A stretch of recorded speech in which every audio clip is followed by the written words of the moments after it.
नियम का पालन कीजिए बंधु, और कोई एक श्रेष्ठ नियम आज से ही धारण कर लीजिए। सबसे पहले यम और उसके बाद नियम। ये बात बिल्कुल सत्य है, जब तक यम जीवन में नहीं आएगा तब तक नियम का पालन नहीं। अष्टांग योग में प्रथम अगर आप चूक गए तो दूसरा नहीं कर पाओगे। यम भली भांति जीवन में आ गया तो नियम हो जाएगा। और नियम बंधुओं, आप कोई ज्यादा कठिन नियम क्या रखो। सुबह उठते ही श्याम सुंदर को पुकारो, सुबह उठते ही श्यामाजू को पुकारो, बस इतना ही नियम बहुत है। और यदि ज्यादा ही उत्सुकता है मिलने की तो थोड़े कठिन नियम रखो। ये नियम का पालन बंधुओं किस लिए? ठाकुर जी को हम दिखा रहे हैं, देखो हम आपके लिए क्या कर रहे हैं, नाथ आओ हमसे मिलो, आपके लिए हम अपनी सहजता का त्याग कर रहे हैं। यही तो नियम होता है। नियम कोई पुण्यों की प्राप्ति के लिए नहीं, और पुण्य की प्राप्ति के लिए यदि है भी तो उससे भगवान तो कभी नहीं मिलने वाले। पुण्य की प्राप्ति के लिए नहीं, नियम तो केवल और केवल इस भाव से रखो कि ठाकुर जी हमें मिलो। जितनी ज्यादा उत्कंठा हो उतना कठिन नियम रखो, और लेकिन याद रहे टूटे ना बीच में। कोई पाप नहीं लगेगा टूटने से, लेकिन हां आपकी उत्सुकता दिखनी चाहिए ना, मत टूटने दो उस नियम को। तो यम नियम। तीसरा आसन। अपने आसन को जीतो। एक आसन में ज्यादा देर तक रहने का प्रयास किया करो। यम को जीतो, नियम को जीतो, आसन को जीतो। और आसन को जीतने का बंधुओं एक ही तरीका है। मन बुद्धि अगर ठाकुर जी में लगी है तो आप कथा भी 4 घंटे एक आसन में सुन सकते हैं। लेकिन यदि मन में भटकाव है, बुद्धि में भटकाव है, तो 4 घंटे की कथा में भी अनेक आसन हो जाएंगे आपके। अब जब कथा होती है, कथा में मेरा एक आसन ही रहेगा, पर अन्य कोई क्रम आप करो, कोई संगीत का कार्यक्रम हो रात्रि में या कुछ हो, तो मुझसे नहीं बैठा जाता ज्यादा देर, मैं बार बार आसन बदलूंगा। लेकिन हाँ, कथा सुनवाने बैठा तो भी एक ही आसन में बैठ जाऊंगा। क्यों? मन बुद्धि ठाकुर जी में लग जाती है, मन की स्थिति ठाकुर जी में लग जाए। ये आसन एक रहना, ये उसका प्रतीक है। यम, नियम, आसन। और चौथा प्राणायाम। पूरक, रेचक, कुंभक 3 प्रक्रिया बताई गई हैं। भगवान कपिल कहते हैं अपने एक नासिका छिद्र को बंद करो, श्वास भीतर लो, और भीतर श्वास लेते समय या तो गुरु मंत्र का जाप करो और या फिर भगवान नाम का उच्चारण करो। और जब श्वास भीतर लो तब उस मंत्र का उच्चारण करो। फिर श्वास जब भीतर पहुंच जाए तब दोनों नासिका छिद्र को बंद करके श्वास जब ब्रह्मरंध्र में हो तब पुनश्च उस मंत्र का या श्लोक का उच्चारण करो। और जब श्वास छोड़नी हो दूसरी नासिका छिद्र से तो पुनः उस श्लोक का उच्चारण। उच्चारण मतलब बोलना नहीं है, बोलोगे तो श्वास ही नहीं ले पाओगे, मन ही मन उसका चिंतन करना है। इस प्रकार की क्रिया करने से मन में एकाग्रता आती है। तो यम, नियम, आसन। बंधु, आसन में सबसे पहले वज्रासन को करना सीखिए, जिस आसन में श्री हनुमान जी महाराज विराजते हैं। और फिर धीरे धीरे सुख आसन को करना सीखिए, जिसमें हम बैठ के कथा सुनते हैं। और एक दिन आपकी स्थिति हो जाए आप पद्मासन में बैठो। पद्मासन का मतलब क्या होता है? आपके दोनों पैरों के जो तलवे हैं वो ऊपर की ओर इस प्रकार रखे होंगे, वो पद्मासन है। पूर्ण पद्मासन में बैठे हुए व्यक्ति का ये बात निश्चित है कि उसका मन एकाग्र हो जाता होगा बहुत जल्दी। और जो पूर्ण पद्मासन नहीं लगा पाए, समझो अभी इसके मन में एकाग्रता थोड़ी कम है। पद्मासन, तो आसन को जीतो। उसके बाद प्राणायाम करो। तो यम, नियम, आसन, प्राणायाम, और फिर 5वीं वस्तु प्रत्याहार, शुद्ध आहार। शुद्ध आहार मतलब भगवत प्रसाद युक्त आहार, उसका सेवन करो। कोई ऐसी वस्तु का सेवन ना, जो भगवत सन्मुख ना पधराई गई हो, उसका सेवन नहीं करना है, ऐसा भाव। मैंने सुना है जिस प्रकार हमारे वृंदावन में सेवा कुंज में ऐसा होता है कि रात्रि में जो प्रसाद रखा जाता है श्री जी की सेवा के लिए, सुबह वह विच्छिन्न प्राप्त होता है। लड्डू फूटे हुए मिलते हैं, प्रसाद खवा हुआ। ये केवल सेवा कुंज में नहीं, हमारे यहाँ भी हो सकता है। कभी आपके भाव यदि ऐसे निर्मित हो जाएं, तो निश्चित है ठाकुर जी कभी ना कभी कोई ना कोई क्रिया आपके घर की भी करेंगे, और उसको करके आपको अनुभव करा देंगे कि हाँ ठाकुर जी सेवा से प्रसन्न है। तो श्री दत्त धाम में भी श्री दत्तात्रेय भगवान को जो भोग निवेदित किया जाता है, या रात्रि में जो ठाकुर जी के समीप रखा जाता आदि, ऐसा मुझे बता रहे थे। तो प्रातः काल जब ठाकुर जी का भोग अनवसर करते हैं, या भोग लगने के बाद जब उसको वहां से लाया जाता है, तो ऐसा अनुभव देखने में होता है कि श्री दत्त भगवान ने प्रसाद स्वीकार किया है। इसलिए महाराज जी की भावना रहती है कि यहाँ जो भी लोग आए वो प्रसाद पाके जाएं और प्रसाद को पूर्ण ग्रहण करें, क्योंकि श्री दत्त भगवान का अधरामृत ही है वो जो हम पा रहे हैं। तो ऐसी लीला। प्रत्याहार, बंधुओं, प्रत्याहार के दो अर्थ हैं। प्रत्याहार का एक अर्थ तो है कि आहार की शुद्धि रखना, तामसी वस्तु का सेवन ना करना। और प्रत्याहार का दूसरा अर्थ क्या है? विषयों से मन को हटाना। जैसा कि मैं कह रहा था कि आप विषय का उपभोग नहीं कर रहे, लेकिन मन आपका लगा हुआ है, तो धीरे धीरे अब यह भी प्रयास कर रहे हैं कि मन जिस विषय में लगा है उस विषय से मन उतरे, उबे, वहां से हटे। जिस विषय के प्रति आसक्त है उसका त्याग करे, इसको भी प्रत्याहार कहते हैं। और यम, नियम, आसन, प्राणायाम, ये चार जिसके ठीक से चल रहे हैं ना, उसका प्रत्याहार अपने आप हो जाएगा। विषय से मन हटाने के लिए ज्यादा यत्न नहीं करने पड़ेंगे उसको, उसका अपने आप हो जाएगा। जैसे विषयों से मन हटना ये हमारा स्वभाव है, मानव का स्वभाव है बंधु। जैसे जैसे हमारी आयु बढ़ती है वैसे वैसे हम विषयों का अपने आप त्याग करते चले जाते हैं। और एक बात बताएं, जितनी जल्दी, जितने कम उम्र में विषय मुक्त हो जाओ, समझना कि ये उतने ही साल का अब बस मतलब ये उसका अंतिम जन्म ही है कि वो बहुत जल्दी विषयों से निवृत्त हो गया है। और जितने लंबे समय तक विषयों में आसक्त है, समझो अभी इसके बहुत जन्म होने वाले हैं, ये विषयों में इतना आसक्त है, अभी भी भोग रहा है, वृद्धावस्था हो गई इसकी, अभी इसके अनेक जन्म होंगे, विषय भोगने के लिए होंगे। लेकिन जो व्यक्ति अपनी बहुत सामान्य सी आयु में विषयामुक्त हो जाए, देहाभिमान से शून्य होने लग जाए और उसकी इच्छाएं निवृत्त होने लग जाए, निश्चित है ये उसका अंतिम जन्म है बस। तो प्रत्याहार, यम, नियम, आसन, प्राणायाम, प्रत्याहार। और उसके बाद भगवान कहते हैं ध्यान। छठवां योग क्या है? ध्यान। मैया को कहते हैं, मैया ध्यान किसका करना है? तब भगवान कहते हैं, संचिन्तयेत् भगवतश्चरणारविन्दम् वज्रांकुशध्वज सरोरुहलाञ्छनाढ्यम् उत्तुंग रक्त विलसन्नख चक्रवाल ज्योत्स्ना विराहत महद हृदयांधकारम्। भैया,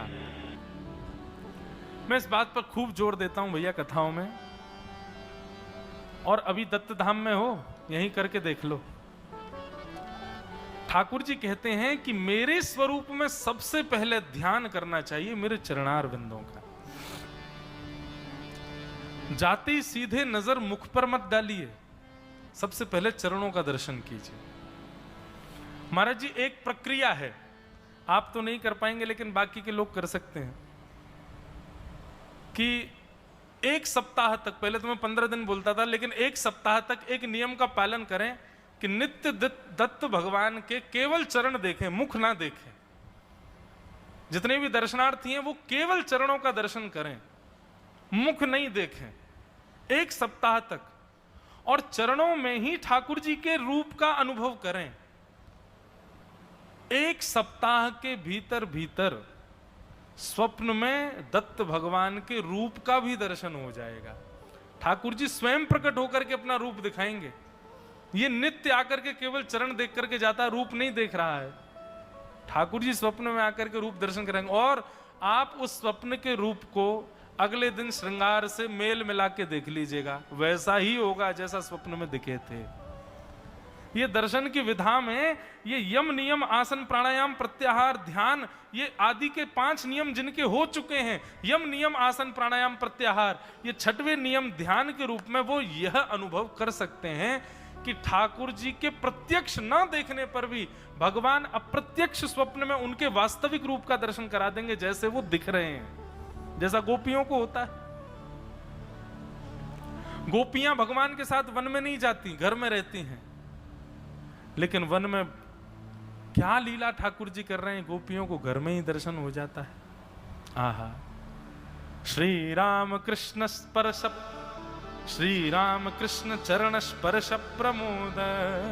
वेणुगीत बार बार छलक उठता है, वेणुगीत, अभी वेणुगीत ही बोल के आया मैं, तो वहां गोपियां ठाकुर जी के इतने सुंदर सुंदर रूपों का वर्णन करती हैं। कैसे, देख तो रही नहीं है, बोले इनका यम नियम आसन प्राणायाम प्रत्याहार इतना श्रेष्ठ हो चुका है, और ब्रज में तो बंधुओं अनायास श्रेष्ठ हो चुका है गोपियों का। गोपियां करनी ही नहीं है, गोपियों का अपने आप हो गया है। यम यानी कि इंद्रियों पर वशीकरण, करेंगी क्या, और कोई विषय ही नहीं है। यहां तो आंख नाक जीव कान त्वचा सब कृष्ण के प्रति ही आकृष्ट रहते हैं, तो अन्य कहीं मन जाता ही नहीं है। तो यम भी हो रहा है गोपियों का। गोपियों का एक ही नियम है, क्या, रोज किसी ना किसी बहाने से कृष्ण को देखना।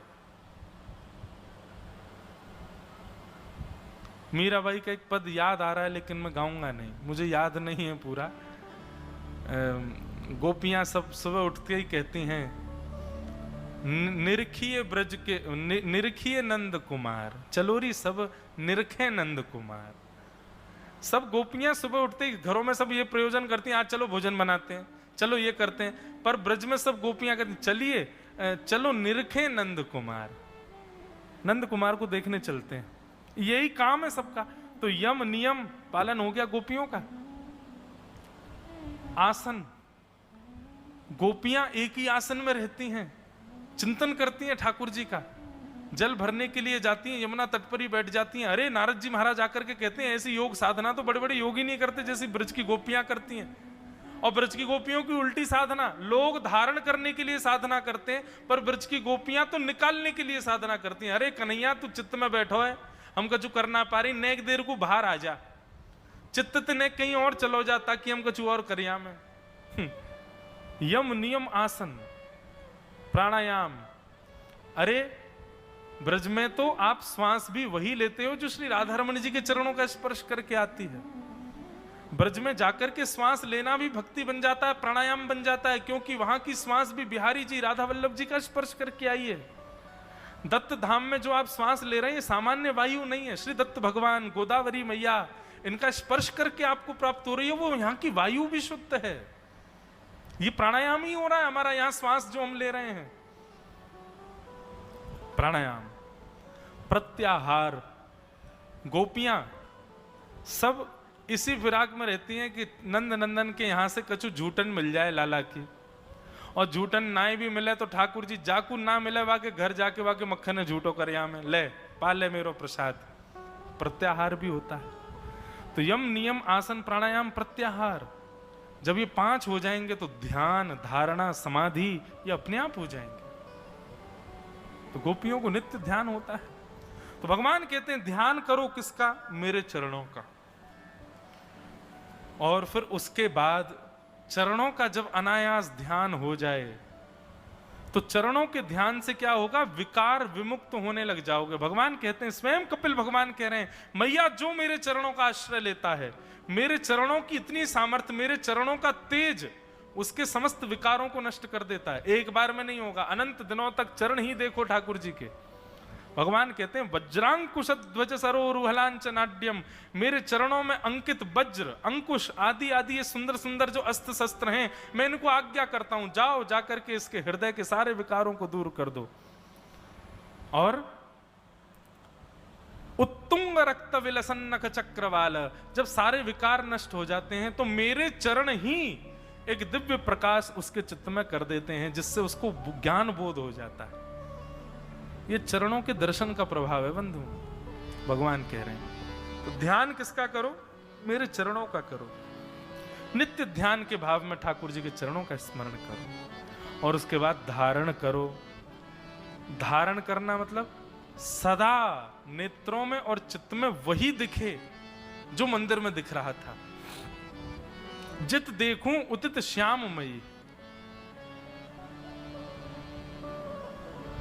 सब जगह उन्हीं को देखो।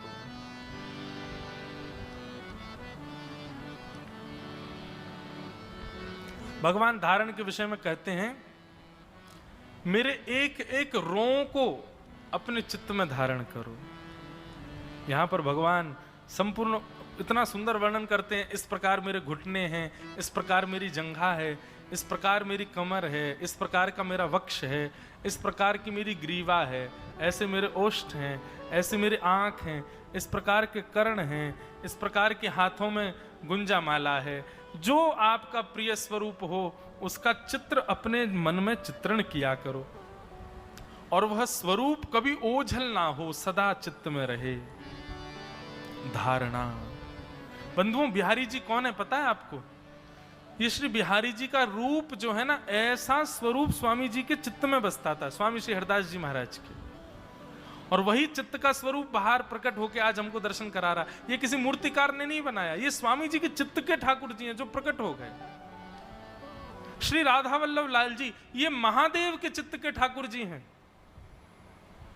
स्वयं शंभु, भव, शिव, रुद्र, उनके चित्त में जो छवि है ठाकुर जी की, वही श्री राधा वल्लभ जी के रूप में प्रकट हो गई।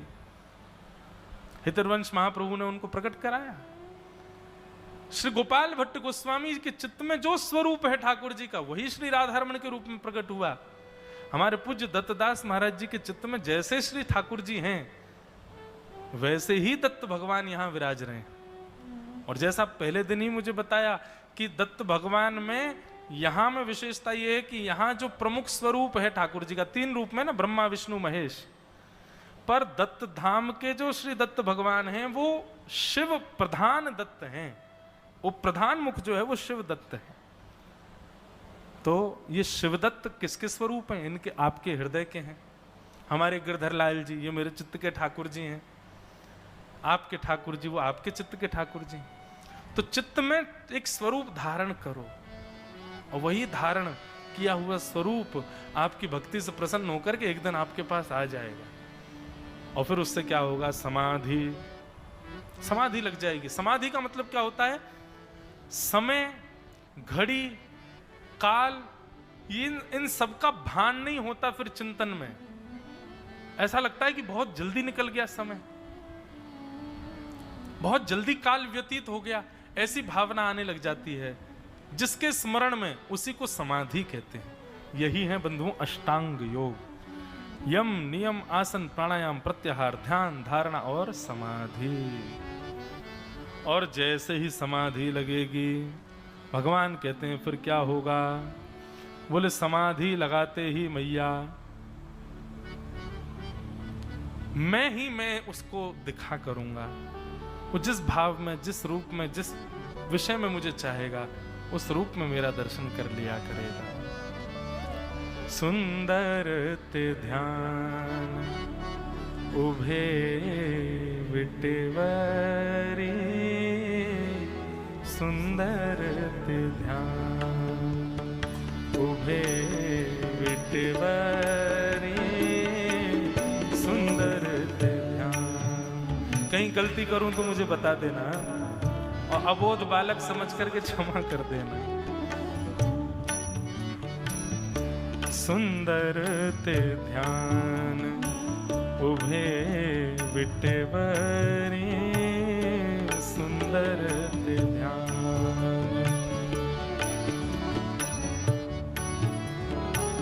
सुन करके दोहराओ। सुंदर ते ध्यान उभे विटेवरी, सुंदर ते ध्यान उभे विटेवरी,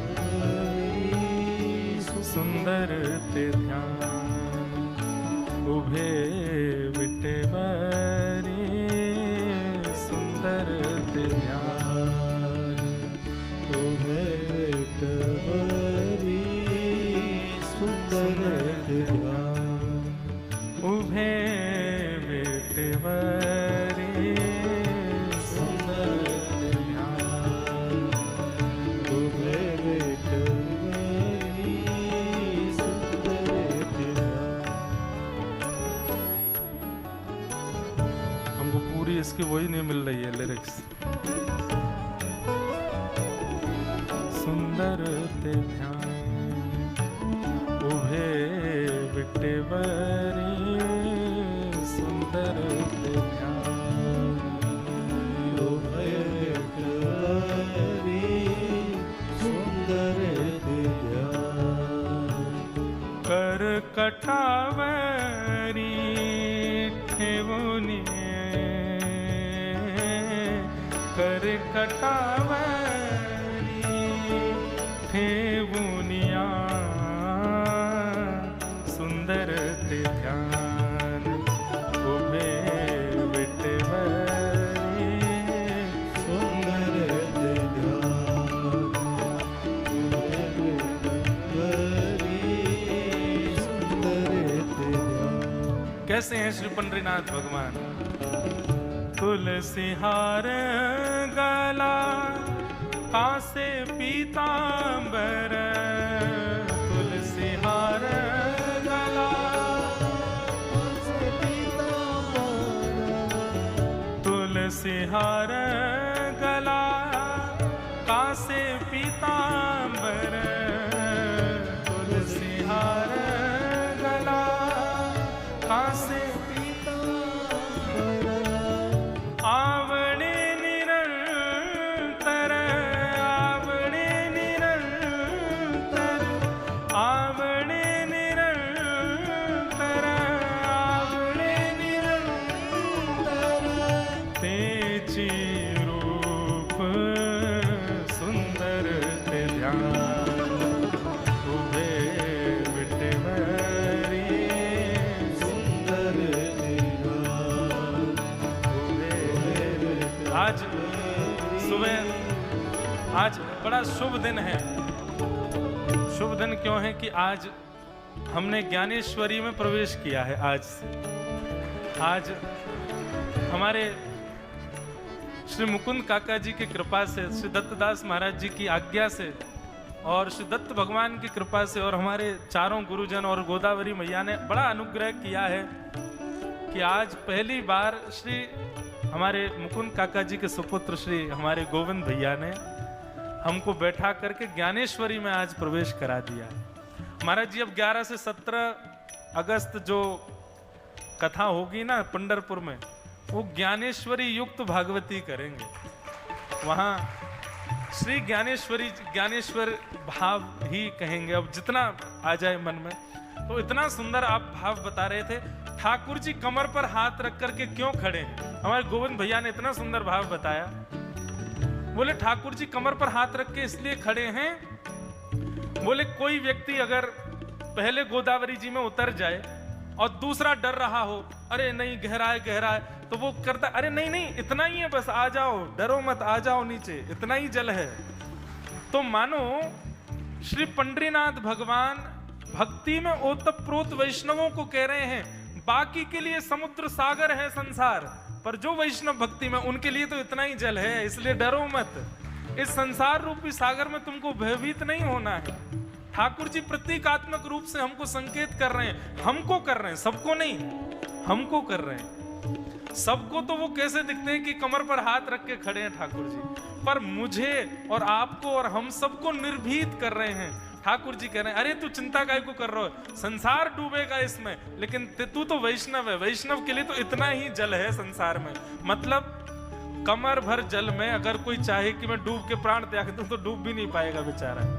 तो इसका मतलब वैष्णव यदि बन गए हो तो संसार रूपी सागर में तुम डूब ही नहीं सकते। बोलो पुंडली कवरदे हरि विठ्ठल, श्री ज्ञान देव तुकाराम, श्री पंडरीनाथ भगवान की। तो पहला भाव आपने बताया कि ठाकुर जी संकेत कर रहे हैं कि वैष्णव भयभीत मत हो, तुम्हारे लिए तो इतना ही जल है संसार में, तुम डूबोगे नहीं। दूसरा भाव आपने बताया, बोले संसार में वैष्णव केवल इतना ध्यान रखे, अपने कटी के भाग को अपने वश में रखे। ठाकुर जी मानो संकेत कर रहे हैं, अगर तुमने अपने यहां के अंग को अपने वश में कर लिया, मतलब काम को जीत लिया, तो इस संसार में तुमको कोई डुबा नहीं सकता। मानो ठाकुर जी अपनी कमर पर हाथ रख के हम आप सबको संकेत कर रहे हैं, अपनी कटी को संभालो, इस कटी से ढीले मत हो कभी, क्योंकि कटी का भाव है कि वो सब धारण करती है। अब हम धोती पहनते, कहां धारण होती है? कटी पे धारण होती है। कौंदनी पहनो, कटी पे धारण होती है। सब कुछ धारण करने की सामर्थ्य कटी पे है।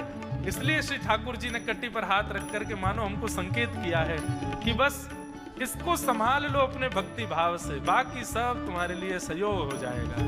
मानो ठाकुर जी संकेत कर रहे हैं। इस प्रकार दूसरा भाव बताया। एक भाव और बताया था, एक भाव और मेरे बस एक संकेत करो आप, तुरंत याद आएगा। दो ही थे, मुझे तीसरा हो सकता है तत्व भगवान दे रहे हो भीतर से।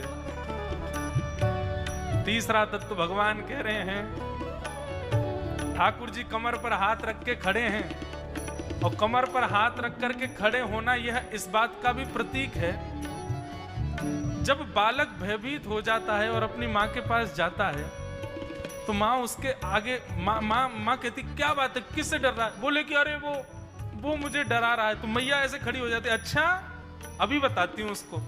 तो मानो हमारी आर्तों को, पीड़ाओं को सुन करके ठाकुर जी कह रहे हो, तू मेरे पीछे खड़ा हो जा, तेरे संकटन को तो मैं देखूंगा, अगर तू को या के ऊपर आना हो तो पहले मेरा सामना करना पड़ेगा। तो ठाकुर जी मानो रक्षक बन करके ऐसे खड़े। सुंदर ते ध्यान उभे विटवरी, सुंदर ते ध्यान उभे विटवरी। और कैसा स्वरूप है ठाकुर जी का? मकर कुंडल तलपति श्रवणी, मकर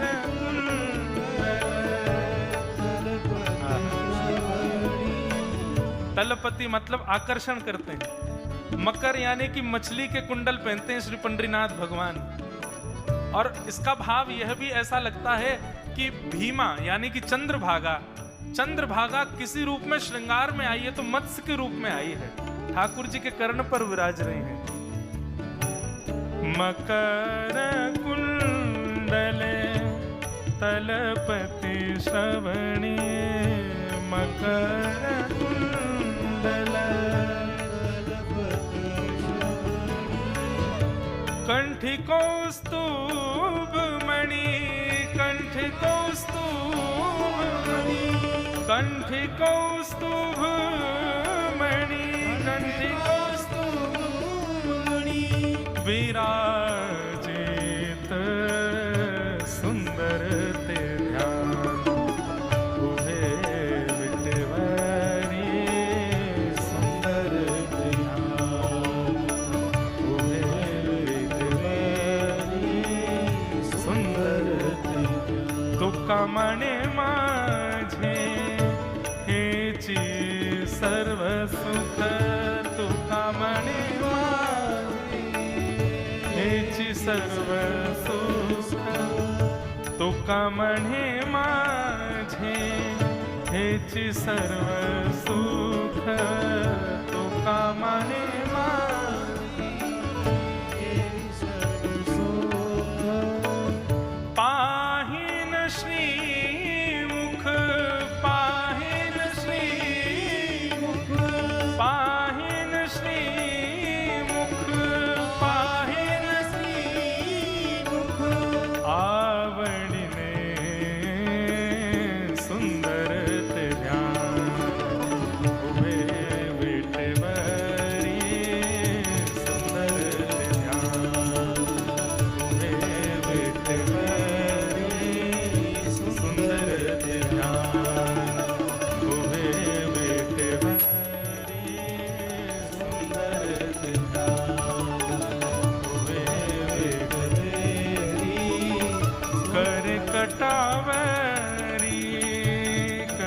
कटावरी, कर कटावरी, कर कटावरी, हे बुनिया सुंदर ते ध्यान, तुम्हे बेटे बरी सुंदर ते ध्यान, तुम्हे बेटे बरी सुंदर ते ध्यान, सुंदर ते ध्यान, सुंदर ते ध्यान। पुंडलीक वरदा श्री हरि विठ्ठल, ज्ञान देव तुकाराम, श्री पंडरीनाथ भगवान की जय। तो ये है ध्यान। अब ये तो श्री तुकाराम जी का ध्यान है। तो ऐसे वैष्णवों के ध्यान के प्रसंगों को सुनकर के अपने ध्यान को सुदृढ़ बनाओ। अब हम बैठे तो दत्त धाम में हैं, लेकिन ये पद सुन के, यहाँ के भाव सुन के हमको पंडरीनाथ भगवान के दर्शन हो गए। कैसे हैं? अपनी कमर पर हाथ रख के खड़े हैं, पीतांबरी पहनी हुई है, गले में तुलसी माला पहनी हुई है, बीच में कौस्तुभ मणि सुंदर सुशोभित हो रही है, कानों पर सुंदर मत्साकृत कुंडल सुशोभित हो रहे हैं ठाकुर जी के। ऐसे सुंदर श्री पंडरीनाथ भगवान। तुक्का मणे महजे एचि सर्व सुख, मतलब मेरा सब सुख यही है, यही अर्थ है ना इसका। तुक्का मणे महजे हेचि सर्व सुख, पाहिन श्रीमुख, इनका श्रीमुख देखना यही मेरा सर्व सुख है। आहा, ऐसे ठाकुर जी का ध्यान। बंधु, मैंने ब्रज के रसिकों के भी देखे। श्री राधा वल्लभ जी को प्रकट किया हितरवंश महाप्रभु ने, श्री राधा रमण जी को प्रकट किया गोपाल भट्ट गोस्वामी ने, श्री बिहारी जी को प्रकट किया अपने स्वामी श्री हरदास जी ने।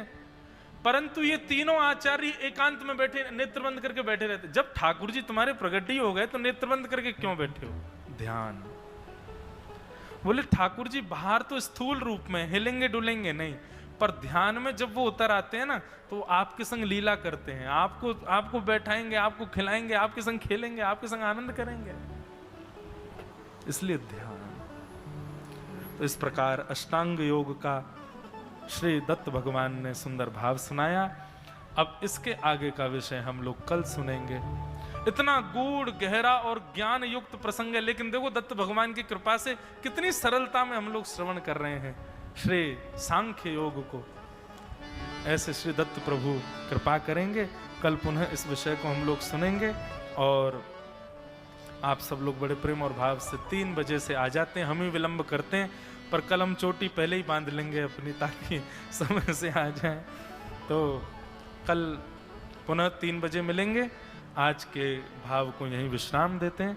बोलो वृंदावन बिहारी लाल की जय।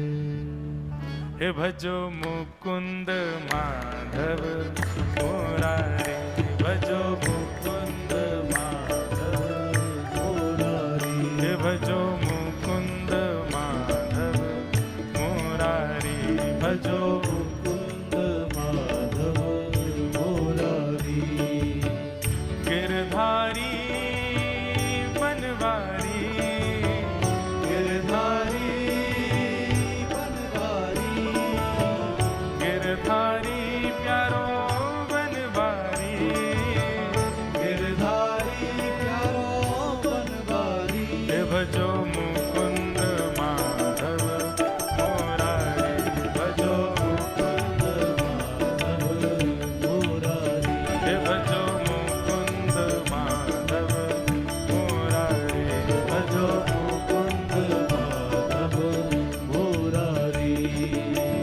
गिरधारी प्यारो बनवारी, गिरधारी प्यारो बनवारी, गिरधारी प्यारो बनवारी, गिरधारी प्यारो बनवारी। हे भजो मुकुंद माधव मुरारी,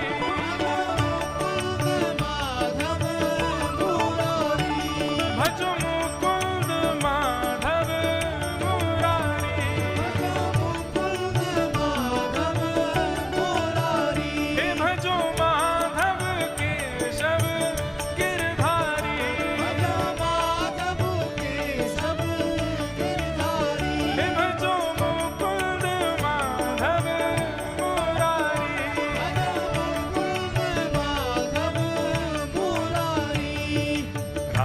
कृष्ण हरि मुकुंद मुरारी, राम कृष्ण हरि मुकुंद मुरारी, राम कृष्ण हरि मुकुंद मुरारी, राम कृष्ण हरि मुकुंद मुरारी, हे पांडुरंग पांडुरंग पांडुरंग हरि, पांडुरंग पांडुरंग पांडुरंग हरि, हे पांडुरंग पांडुरंग पांडुरंग हरि, पांडुरंग पांडुरंग पांडुरंग हरि, हे राम कृष्ण हरि मुकुंद मुरारी, राम कृष्ण हरि मुकुंद मुरारी, राम कृष्ण हरि मुकुंद मुरारी, राम कृष्ण हरि मुकुंद मुरारी, हे पांडुरंग पांडुरंग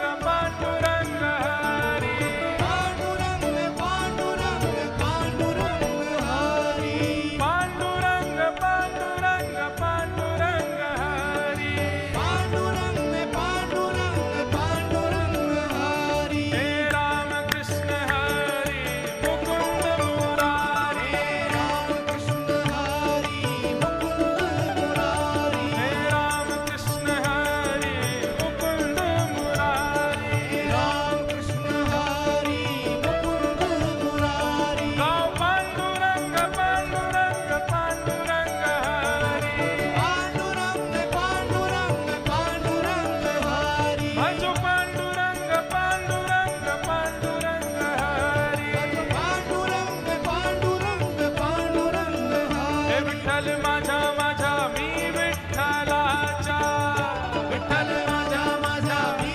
विठ्ठलाचा, हे विठ्ठल माझा माझा मी विठ्ठलाचा, विठ्ठल माझा माझा मी विठ्ठलाचा, हे विठ्ठल माझा माझा मी विठ्ठलाचा, विठ्ठल माझा माझा मी विठ्ठलाचा, विठ्ठल माझा माझा मी विठ्ठलाचा, विठ्ठल माझा माझा मी विठ्ठलाचा, हे विठ्ठल माझा माझा मी विठ्ठलाचा, विठ्ठल माझा माझा मी विठ्ठलाचा, हे विठ्ठल माझा माझा मी विठ्ठलाचा, विठ्ठल माझा माझा मी विठ्ठलाचा, हे पांडुरंग पांडुरंग पांडुरंग हरि, हे पांडुरंग पांडुरंग पांडुरंग हरि, हे पांडुरंग पांडुरंग पांडुरंग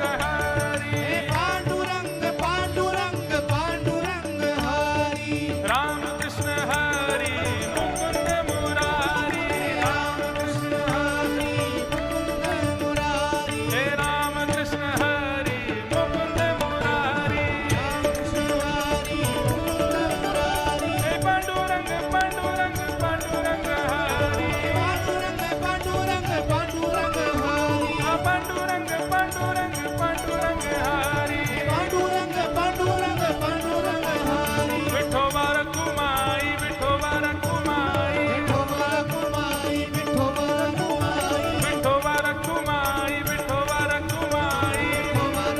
रखुमाई विठोबा रखुमाई, विठोबा रखुमाई, विठोबा रखुमाई, विठोबा रखुमाई विठोबा रखुमाई, विठोबा रखुमाई, विठोबा रखुमाई, विठोबा रखुमाई विठोबा रखुमाई, विठोबा रखुमाई, विठोबा रखुमाई, विठोबा रखुमाई विठोबा रखुमाई, विठोबा रखुमाई, विठोबा रखुमाई, विठोबा रखुमाई विठोबा रखुमाई, विठोबा रखुमाई, विठोबा रखुमाई,